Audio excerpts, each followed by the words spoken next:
ጦርነቱ ሲጀመር ቤተሰቦቹ ሀብታም ነበሩና ከሀገር አስወጡት። ጦርነቱ ሲቆም ተመለሰ፣ ቲክቶከር ሆነ። አክሱም ጽዮንን ሊያመሰግን ሄደ።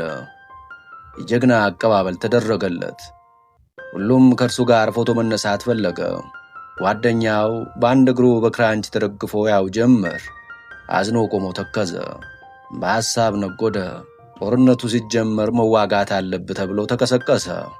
ተዋጋ። በውጊያው ላይ እግሩ ተቆረጠ። አላማረረም። አክሱም ጽዮን ሄዶ ሕይወቱ ስለተረፈ አመሰገነ። ማንም ዞር ብሎ አላየውም። እንደ ጀግናም አልተቆጠረም።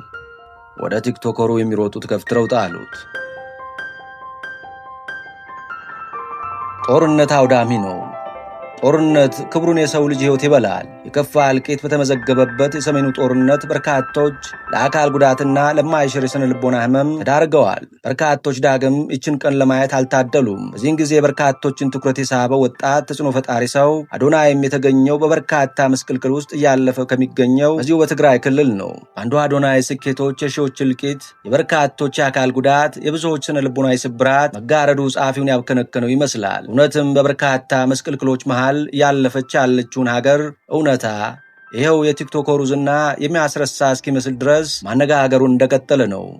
የትግራዩ ጦርነት በጭንቅ ጊዜ መጠለያ መሸሸጊያ መደበቂያ የሌላቸውን ምስኪኖች ሕይወት ጥፍጥፍ አድርጎ በልቷል። በርካቶችን ለማይሽር የሥነ ልቦና ሕመም ዳርጓል። በርካቶችን ለዘለቄታዊ የአካል ጉዳት ዳርጓል። ግጭቱ የሚሊዮኖችን ሕልም ከንቱ አድርጓል። ፖለቲከኞች ተጨባብጠው በሚቋጩት ጦርነት ከዘላቂ ጉዳቶቹ ጋር የሚዘልቀው ሕዝብ ብቻ ነው። ይህ መጣጥፍም ፍንትዋ አድርጎ የሚያሳየን ይህንኑ እውነታ ነው። የግጭት እሳት የሚበላው ድሆችንና ልጆቻቸውን እንጂ የባለጸጎችን ሹማምንቱን ልጆች አይደለም። አልነበረምም። ስለ አዶናይ ብዙ እየተባለ ይገኛል። ስለ ሽልማቶቹ ይወራል። ስለ መግባት መውጣቱ ይወራል። ስለ ጠባቂ ቦዲጋርዶቹ ይወራል።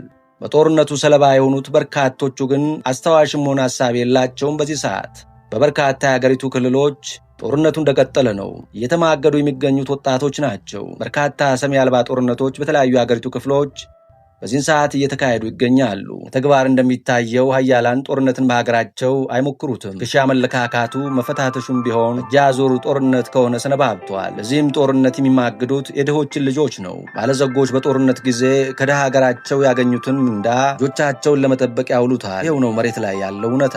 ወደድንም ጠላንም እየመረረን የምንውጠው የምንጋተው እውነት ቢኖር ይኸው ነው።